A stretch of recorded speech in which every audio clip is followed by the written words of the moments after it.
Tabitha, for a lot of people listening, we have talked about some of the extremes and things that may be more common than we realize, but many of us might be feeling like, well, I don't think that's happening around me, and yet it might be, and something is happening around you. And so, if we're a pastor, or we're a group leader, or we're maybe just a concerned person in relationship with others, if we suspect that abuse is going on, what is our role? How could we be a helpful part of someone facing their recovery journey? What kind of advice would you give to people that might be in that helper role? And this is kind of a new area for them, and they're feeling a little overwhelmed, like, oh my gosh, that sounds way too big.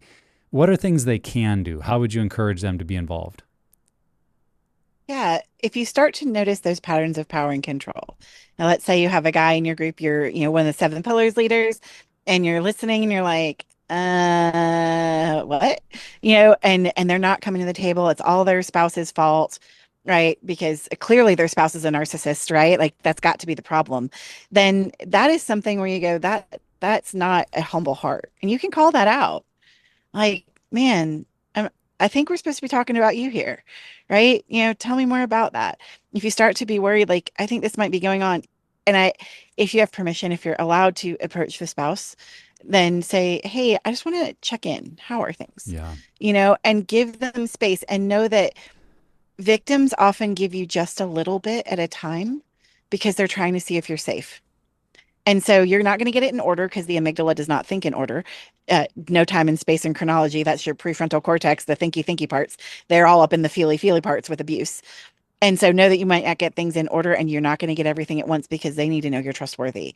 That also means that if you're a leader and you are hearing something, you don't start sitting down with both parties. You don't go back to the spouse and tell them everything, all of that stuff. To be really careful, right? And having access to resources. So let's say you're like, man, I'm in the seven pillars group at my church and I'm hearing these things and I'm seeing some things and this feels really off and I'm not sure what's going on. Then what resources does your church have that can then maybe come alongside? Do they have a care department that could come alongside the potential victim and get more information and make sure there's safety, especially for the victim and the children? What are the things that are in place? So if you're a church listening and you're thinking, really like to have a seven pillars group. And now I'm terrified. Thanks, Tabitha. Then I would just encourage you again, get educated, get some more resources, and then have a plan. Have a plan. Like if this comes to light, what are we going to do? If you're a seven pillars leader, have a plan. How do we get a little more information without endangering somebody? And then if there's action to take, what does that look like? And really learning a bit more and also not being afraid, right? You are a seven pillars leader because it has helped you, right? Most folks that lead it, right, are former or people recovering. And so you want to be someone who's a people helper. This has spurred your heart. And this is just another aspect of people helping.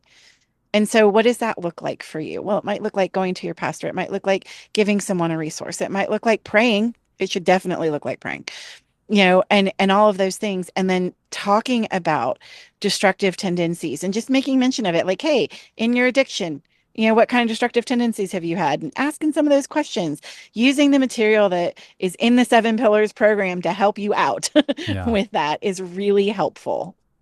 Yeah, as you're sharing that, Tabitha, what comes to mind for me is the quote that don't let all the good you cannot do, keep you from the good you can do.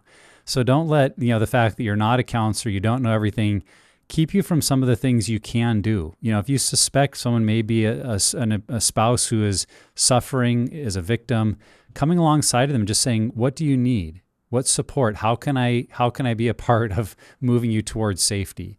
Or if you're in group and you suspect someone may be that abuser or practicing coercive control, asking those questions like Tabitha brought up of what do you mean when you say you got a little mad? Or what do you mean?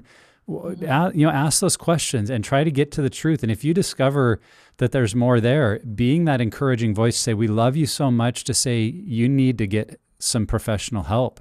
This is not okay. And what do we need to do here? I think just practicing some common sense of love and showing concern and getting specific enough that we don't just let something happen along the edges that we're all concerned about, but no one really asks gets in there. So yeah, maybe you're not going to be the one Yeah. to lead them into long-term change. Maybe you're not the professional, but you might be the bridge of care, of concern, of safety, of love, encouragement that gets someone to face that and take the steps that could lead to the kind of change that they need. Yeah.